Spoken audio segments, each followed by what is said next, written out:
Bienvenidos al curso de Oncología para el médico de primer contacto. Este curso está dedicado con cariño y respeto para todos los miembros del personal de salud que han entregado su vida durante la pandemia por COVID-19, así como a mi esposa Yoli por su amor y cuidados para mi recuperación. En este curso abordaremos los principales temas que el médico de primer contacto debe conocer para poder atender a pacientes con cáncer. Comenzaremos hablando acerca de qué es el cáncer y cuál es su estado actual. Abordaremos los principales tipos de tumor, incluyendo los cánceres de pulmón, mama, próstata y colon. Además, hablaremos de poblaciones especiales, iniciando con un cáncer que afecta a adolescentes y adultos jóvenes llamado sarcoma, y terminaremos abordando un tema de suma importancia, que son las urgencias oncológicas, comenzando con la hipercalcemia, que es la urgencia metabólica más frecuente. El primer tema habla acerca de lo que es el cáncer y cuál es su importancia para todo el personal de salud. ¿Qué es el cáncer? Hablar de cáncer es hablar de un conjunto de enfermedades. El cáncer no es una enfermedad por sí misma, sino que más bien es un término genérico que engloba a un conjunto heterogéneo de padecimientos. Estos padecimientos son muy diferentes entre sí. Basta decir que de algunos tumores, como los sarcomas, existen más de 100 tipos diferentes. Sin embargo, todos los cánceres tienen una cosa en común, y es una alteración entre la proliferación y muerte celular, lo cual condiciona una división celular descontrolada y la producción de clonas, que al agruparse consolidan un tumor. Ahora bien, no todos los tumores son cáncer. Cuando un paciente tiene un tumor, este tumor puede ser muy agresivo y causar daños en los tejidos adyacentes. Sin embargo, eso no lo condiciona a ser un cáncer. Estos tumores, por ejemplo, son sumamente agresivos a nivel local y sin embargo no todos son cánceres. Para que algo se denomine cáncer debe tener la capacidad de crecer y de poder invadir y destruir tejidos adyacentes del mismo órgano, pero además de eso debe tener la capacidad de poder migrar a distancia. Esto principalmente por las vías hematógena, linfática y transcelómica. A esta migración se le denomina diseminación o propagación metastásica, y es una característica de los tumores llamados malignos.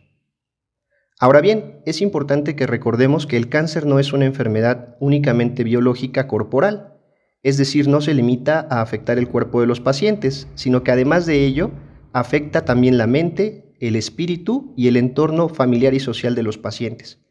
Es por eso que cuando abordemos a un paciente con cáncer debemos de considerar toda su cosmovisión y recordar que el cáncer es una enfermedad compleja.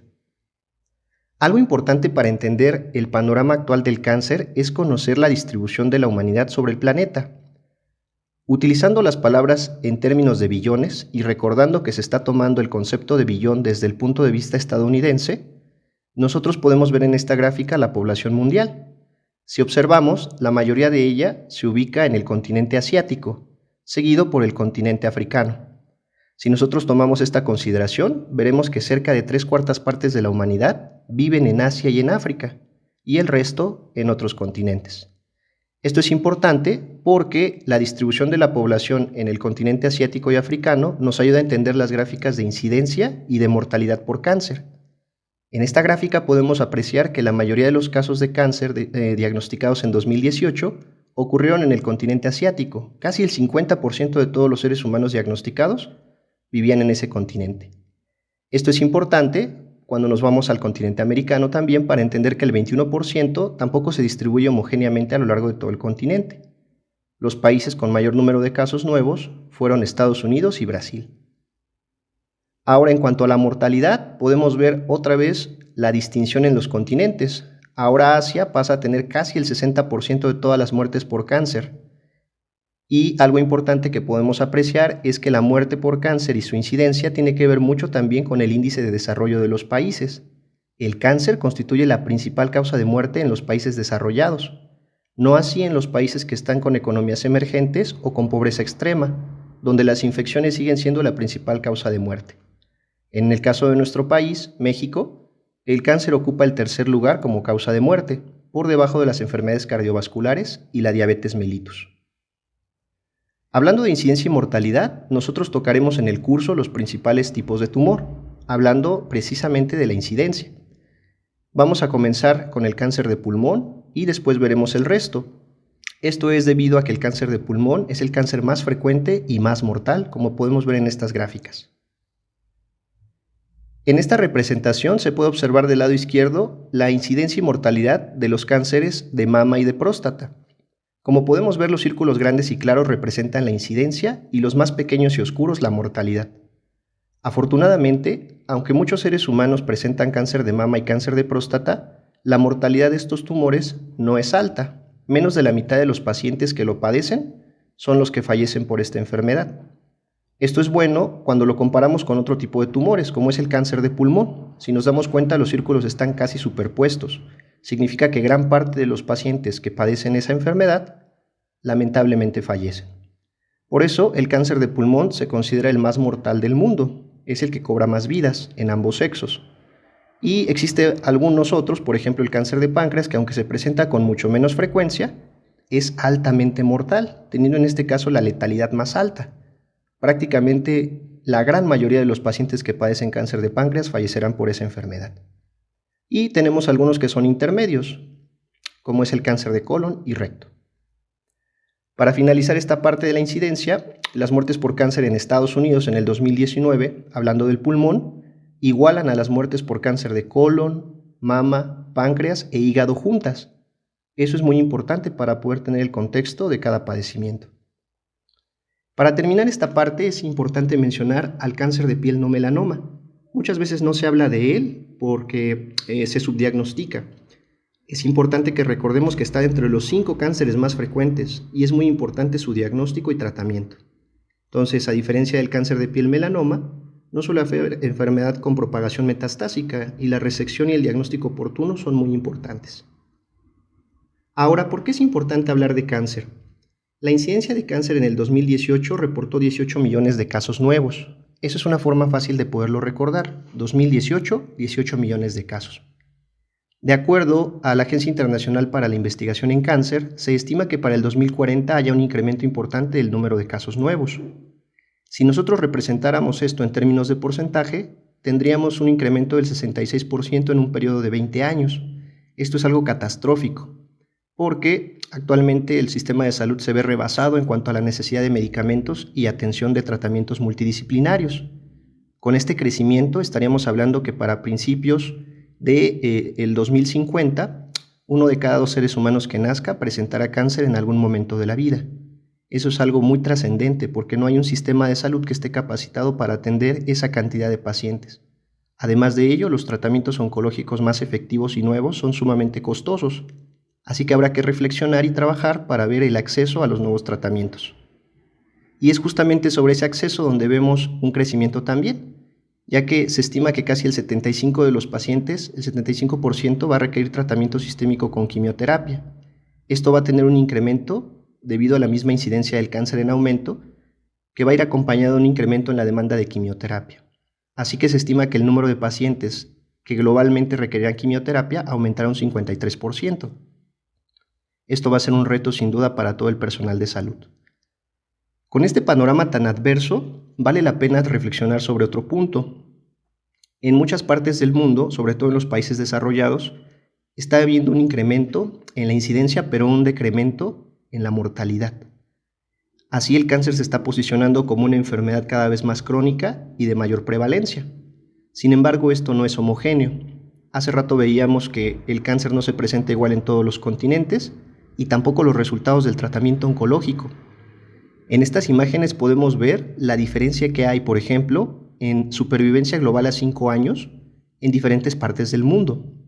Como dijimos, el cáncer de mama y el cáncer de próstata son sumamente frecuentes, pero no es lo mismo que un ser humano lo padezca en Australia a que lo padezca en Uganda, a que tenga cáncer de mama una mujer en Estados Unidos o lo tenga en Jordania. Lo que queremos representar aquí es la disparidad en resultados en términos del momento en que se diagnostican las enfermedades y en términos también de los tratamientos y el acceso que hay a los manejos médicos. Así, podemos ver, por ejemplo, que el cáncer cervicouterino tiene muy buenas tasas de respuesta y de supervivencia en Estados Unidos, pero no puede tener las mismas en algunos países africanos. Y esto nos compete a nosotros. Aquí en México, el cáncer cervicouterino es una de las principales causas de muerte por cánceres ginecológicos. Y finalmente este problema se va a acentuar más. Si nosotros hacemos la proyección en cuanto al crecimiento de la población para terminar el siglo, veremos que cada vez la población asiática y africana ocupará un mayor lugar dentro de la población. Así que, ¿qué podemos hacer? ¿Qué es lo que nos compete en cuanto a prevención y a diagnóstico oportuno? Ahora abordaremos en las siguientes sesiones cuáles son las mejores maneras para diagnosticar y prevenir cada uno de los tumores principales en los seres humanos. Al hablar de diagnóstico oportuno, vamos a hablar acerca de que es el papel fundamental del primer nivel de atención. Esto es una criba, es un instrumento que se utilizaba, por ejemplo, en el viejo oeste, recordaremos, para poder separar pepitas de oro o poderlas colar, por así decir. De ahí viene la palabra cribado, tamizaje o escrutinio, que aunque no son lo mismo, se han usado indistintamente para hacer alusión a poder encontrar dentro de la población sana, de forma temprana y aún en etapa sintomática, pacientes que tengan enfermedades. No todos los cánceres se pueden tamizar, sin embargo, los 4 de los que hablaremos, que son pulmón, mama, colon y próstata para iniciar, sí tienen la posibilidad de tener un tamizaje.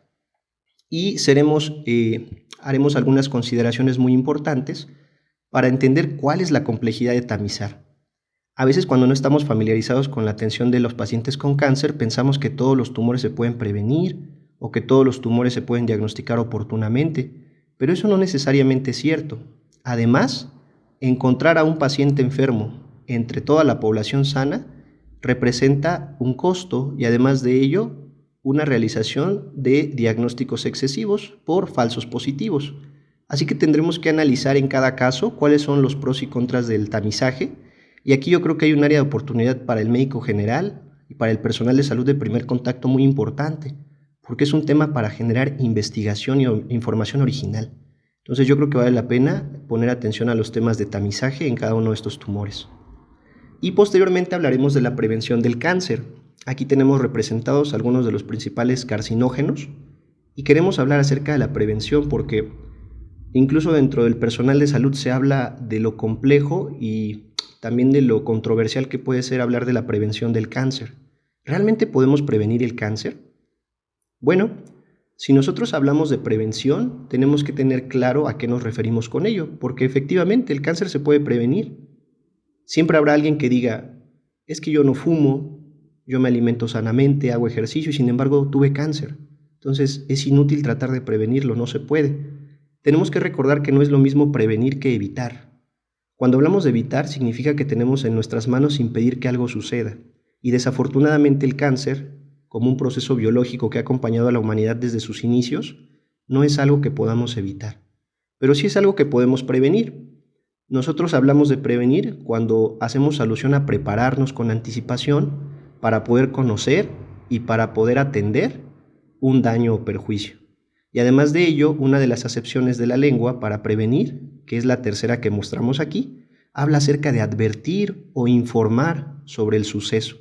Y eso nos compete a todos. Nuestra obligación como profesionales es saber cuáles son los factores que pueden propiciar mayor riesgo para desarrollar cáncer y cuáles son las estrategias que pueden seguir los pacientes para poder disminuir el riesgo de tener esta enfermedad. Así que cuando hablemos de este tema, sí se puede prevenir el cáncer. No está en nuestras manos evitarlo, pero sí podemos prepararnos como personal de salud, informar a nuestros pacientes y conocer cuáles son las cosas dentro de nuestro estilo de vida que propician un mayor riesgo para presentarlo. Finalmente, vamos a hablar de por qué se forma el cáncer y cuál sería nuestro papel como personal de salud para poder disminuir su incidencia. En esta diapositiva podemos ver las dos teorías que explican la formación del cáncer, es decir, la carcinogénesis. Existen varias, pero aquí están dos de las principales representadas. Del lado izquierdo puedes ver la teoría de la mutación somática y del lado derecho la teoría del campo de organización tisular. Hay una diferencia muy importante entre ellas. En la primera podemos observar cómo el carcinógeno afecta directamente a la célula. Esto condiciona una proliferación descontrolada y posteriormente una propagación metastásica. Esto es lo que todos tenemos de primera mano en la mente cuando hablamos acerca de cáncer. Un carcinógeno que afecta el ciclo celular, causa alteración en el control de la célula en cuanto a su proliferación y posteriormente hay una migración a distancia.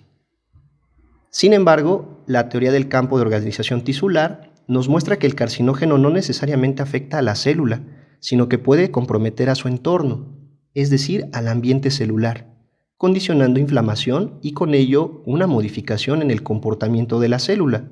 Recordemos que en este ejemplo tenemos células epiteliales que están conectadas una con otra mediante moléculas de adhesión celular. Ahí las caderinas son muy importantes.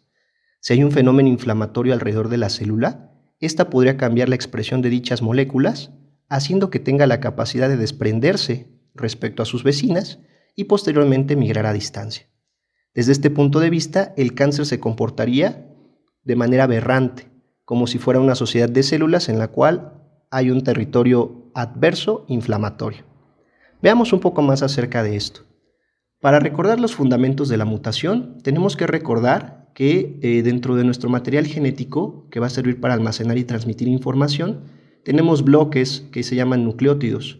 Dichos nucleótidos están constituidos por la suma de bases nitrogenadas, fosfatos y monosacáridos. El ADN será, por tanto, la unión covalente de estos tres elementos, siendo la desoxirribosa el monosacárido que lo constituye. Y dentro de las bases nitrogenadas vamos a tener purinas y pirimidinas, siendo las purinas la adenina y la guanina y las pirimidinas citosina y timina. Una forma en que lo puedes recordar es pensar que el agua es pura. De esta manera podemos asociar cuáles son purinas y cuáles son pirimidinas. Y tienes que recordar que hay complementariedad, es decir, cada uno de estos va a tener su contraparte y únicamente puede ser complementario por en el caso del ADN, por esta serie de combinaciones. De esa manera vas a tener esta cadena que va a ser doble y que va a servir para poder codificar y transmitir la información. Ahora bien, si hablamos de mutaciones genéticas, debes de recordar que un gen es una unidad de información constituida por una secuencia específica de nucleótidos, capaz de codificar un producto génico con función particular. Este producto génico no necesariamente es una proteína. Por mucho tiempo pensábamos que los genes eran genes por poder codificar para proteínas. Sin embargo, ahora sabemos que el porcentaje que codifica es realmente bajo y que el resto del material genético no lo hace. Y eso no significa que no funcione. A este ADN no codificante por mucho tiempo se le llamó ADN basura. Ahora sabemos que es responsable de la regulación y replicación del ADN y de muchas otras cosas. Entonces, una forma en que podríamos poner una analogía sería, por ejemplo, nuestra misma mente. Yo creo que es el mejor ejemplo.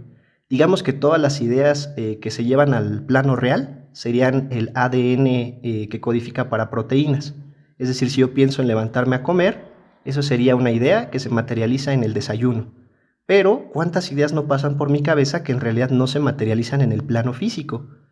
Y son importantes. El hecho de que no se concreten a una acción no significa que no sean trascendentes.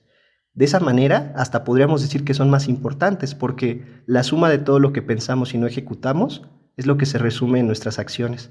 De esa manera, el ADN no codificante tiene una función bastante trascendente, ya que modula, regula, limita y también tiene muchas acciones que seguramente aún no conocemos.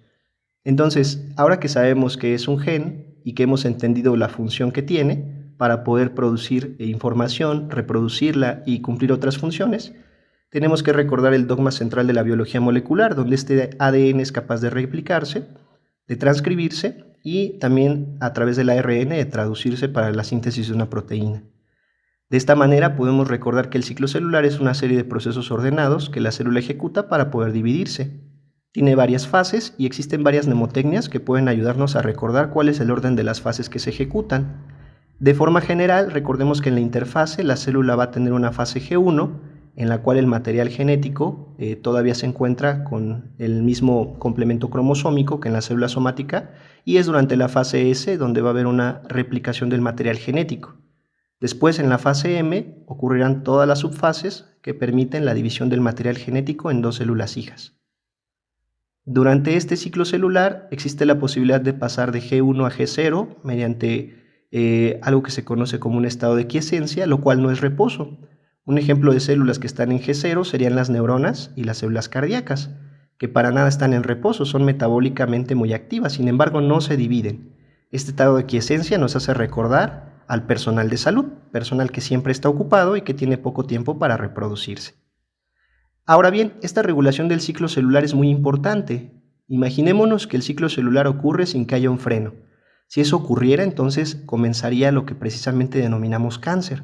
Así que la regulación debe de ser muy estricta para que cada fase dure lo que normalmente tarda y se puede dividir en dos porciones, una regulación extracelular y una regulación intracelular.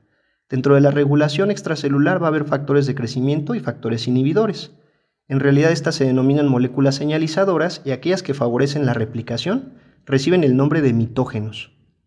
Dentro de la regulación del ciclo celular, a nivel más fino, podemos hablar de que hay dos tipos de proteínas activadoras y proteínas inhibidoras. Las proteínas activadoras son aquellas que favorecen la progresión del ciclo celular. Aquí tenemos a las cinasas dependientes de ciclinas, llamadas CDKs, y a las ciclinas. Mientras que en las proteínas inhibidoras tenemos a aquellas que inhiben a CDK y a las inhibidoras de la cinasa 4, que se conocen como familia INK4. Para poder hacer esto un poco más representativo, podemos imaginarnos que el control del ciclo celular se lleva a cabo por estos actores. Estas serían las proteínas activadoras, las CDKs que llevan números y las ciclinas que llevan letras, y por el otro los inhibidores, que son las CYPs, como veremos estas ya no suenan familiares, P21, P27 y P53, y la familia INK4, que está constituida por P15, P16, P18 y P19. Ahora, para que las cinasas dependientes de ciclinas puedan ser activas, tienen que unirse precisamente con las ciclinas, formando los complejos CDK-ciclina, que estarán representados por un número y una letra. Una vez que estos se conjuntan, se vuelven activos. Posteriormente, vamos a ver qué es lo que ocurre en la fase de G1 para que pueda dividirse la célula. Esto se llama punto de restricción. Como recordaremos, cuando un mitógeno llega, lo que hace es hacer que P16, que forma parte de la familia INK4, se separe de CDK4 ciclina D, de tal manera que éstas se pueden volver un complejo activo. Una vez que se vuelven un complejo activo, tienen la capacidad de fosforilar a la proteína RB y de esta manera permitir que el factor de transcripción E2F quede libre, haciendo que haya una actividad sobre la siguiente porción de CDKs y de ciclinas, en este caso la CDK2 y la ciclina E, para que podamos pasar del punto de restricción. Dentro de esta regulación hay algunas proteínas inhibidoras que van a ayudar a retirar a la célula del ciclo celular si algo sale mal. Aquí es donde participa P27, por ejemplo. Y hay una muy importante llamada P53, que está unida a MDM2, también inhibiéndola. P53 es importante porque el gen que la codifica, llamado TP53, es el llamado guardián del genoma. Y es muy importante porque si hay una lesión en el ADN, TP53, que codifica para la proteína P53, podrá ir al núcleo y avisar al material genético para que se codifique P21. Así que está vigilando en todo momento la integridad del material genético. Y si existe una falla, avisa para que P21 interrumpa lo que estábamos viendo de CDK2 ciclina E. De esa manera el ciclo celular se interrumpe y no vamos a producir células que tengan daño o alteraciones en el material genético. Esto corresponde al primer punto de control, que junto con el punto de restricción que vimos en la diapositiva previa, son los encargados de evitar que generemos cáncer, entre otros. Actualmente es importante como médico de primer contacto que sepas que nuestra comprensión del ciclo celular ha avanzado mucho y ya tenemos medicamentos llamados terapias blanco o terapias dirigidas que pueden actuar precisamente sobre CDK4 y ciclina D. Entonces este tipo de medicamentos no son quimioterapia, se utilizan para tratar el cáncer pero son terapias dirigidas. Algunos de los ejemplos que ya se comercializan en nuestro país son palbociclib, ribociclib y abemaciclib. Cuando escuches estos medicamentos, entonces tienes que saber que los utilizamos particularmente para el cáncer de mama y lo que están haciendo es imitar a lo que hacía naturalmente la familia INK4. De esta manera podemos hacer que el ciclo celular tenga un punto de control artificial. Como has podido ver, la generación de cáncer tiene que ver con proteínas que están haciendo funciones opuestas. Aquí es donde vamos a ver que dichas proteínas son codificadas por genes. Vamos a tener dos familias de genes, los protooncogenes y los genes supresores de tumores. Los protooncogenes son genes que regulan a la alta, es decir, favorecen la proliferación y diferenciación celular. Ya hablamos de algunos ejemplos como son CCN, que va a codificar para las ciclinas, o el protooncogen CDK, que va a codificar para las cinasas dependientes de ciclinas. Algunos otros importantes en oncología son RAS, MET y MYC. Por otro lado, los genes supresores tumorales son aquellos que van a regular a la baja, es decir, deteniendo o lentificando la progresión del ciclo celular. Y aquí podemos representar por TP53 y por el gen RB1, que codifican para P53 y para la proteína RB, respectivamente. Algunos otros importantes en el tema o en el área de la oncología son BRCA1 y BRCA2 para los cánceres de mama, ovario y endometrio, APC, muy importante para el cáncer de colon, PTEN y NF1 y NF2, por mencionar algunos. Sin embargo, la lista es mucho más amplia. ¿Qué sucede en el cáncer? Los protoncogenes pueden tener mutaciones que van a hacer que se denominen oncogenes. Estas mutaciones activadores o de ganancia de función hacen que el mismo gen cambie, haciendo que tenga un crecimiento descontrolado en ausencia de señales mitogénicas, le quitan el freno. Entonces los oncogenes se originan a partir de estos protoncogenes mutados. Otra forma en que podríamos producir cáncer sería haciendo que haya una mutación inactivante en un gen supresor tumoral. Esto hará que la célula tenga una evasión de la apoptosis y además tenga un peor comportamiento clínico. Tiene que quedar claro entonces que el balance entre la función de los protoncogenes y los genes supresores es muy importante, y cuando ocurre un desequilibrio se produce el cáncer. Ahora esto es más complicado. Nosotros sabemos que el mismo gen puede producir cáncer en diferentes partes del cuerpo, pero no es una asociación sencilla. Gracias a los sistemas complejos y al análisis mediante redes, podemos ver que los nodos y la interconectividad entre la función de los genes es sumamente amplia, de tal manera que nos queda mucho camino por delante para poder comprender la regulación intrínseca del proceso. Finalmente, para hablar un poco de la teoría del campo de organización tisular, aquí es donde el médico tiene que jugar un papel importante. Además de evitar las mutaciones por el ambiente producidos por carcinógenos, hay muchos efectos que son producidos por factores de riesgo prevenibles. Y es que hablábamos hace rato del papel de la inflamación y del estrés dentro del entorno celular. Nosotros le llamamos carcinógeno a las sustancias o exposiciones que pueden ser laborales, habitacionales o ambientales, capaces de producir cáncer o incrementar la probabilidad de generarlo. Dentro de los carcinógenos existen clasificaciones como la Agencia Internacional para la Investigación del Cáncer, en la cual se ha dividido en carcinógenos, probablemente carcinógenos, posiblemente o inclasificables, dentro de los que nos competen, habiendo en la actualidad más de 120 carcinógenos para los seres humanos, y siendo el cigarrillo, la inhalación de tabaco, la más importante de ellas. Actualmente se habla de que el tabaquismo se asocia a cerca del 33% de todos los cánceres, y particularmente al cáncer del tracto aerodigestivo, siendo más del 75% de pacientes con cáncer de pulmón quienes han sido expuestos a este agente. Aquí podemos ver el impacto de cada uno de ellos y los iremos mencionando a lo largo de cada tumor para conocer cuáles son los principales factores de riesgo para cada uno. También hablaremos del papel de la sociedad. Nosotros podemos ver en esta gráfica cómo el cáncer pulmonar, por ejemplo, en el caso de las mujeres, a partir de que el tabaco se volvió un fenómeno social que se ve por igual para ambos sexos, pues hubo un incremento también en la incidencia del cáncer pulmonar para ambos sexos. Entonces tiene que ver mucho con el entorno. Si bien es cierto que el cáncer siempre ha existido, también es cierto que el estilo de vida que llevamos actualmente los seres humanos condiciona que tengamos mayor riesgo de padecerlo. Y ahora, ¿el cáncer por qué nos mata? Bueno, no nos mata por el tumor primario en la mayoría de los casos, es decir, el tumor crece, pero el hecho de que crezca en un solo órgano difícilmente propicia la muerte en la mayoría de las enfermedades. Las excepciones serían un cáncer que crezca en la tiroides, por ejemplo siendo anaplásico y que obstruya la vía aérea, o tal vez un cáncer del cuello uterino en la mujer que pueda propiciar obstrucción de la vía urinaria y falla renal. Pero más allá de ellos y de otros ejemplos, los cánceres matan por la propagación metastásica, sobre todo a nivel pulmonar y cerebral. Entonces es muy importante que nosotros podamos conocer cuál es el origen de esa propagación metastásica. En esta imagen podemos ver embriones y fetos. Un ser humano se considera embrión hasta el final de la 8ª semana y a partir del inicio de la 9ª es un feto. Y algo que nos caracteriza es la rápida proliferación, la diferenciación y la migración celular. Estos fenómenos que acabamos de mencionar semejan mucho a lo que ocurre en el cáncer, al momento de que hay progresión metastásica. Entonces, durante el desarrollo intrauterino hay dos fenómenos que son la gastrulación y la neurulación, en la cual las células tienen la capacidad de desprenderse de donde están originándose y migrar a distancia.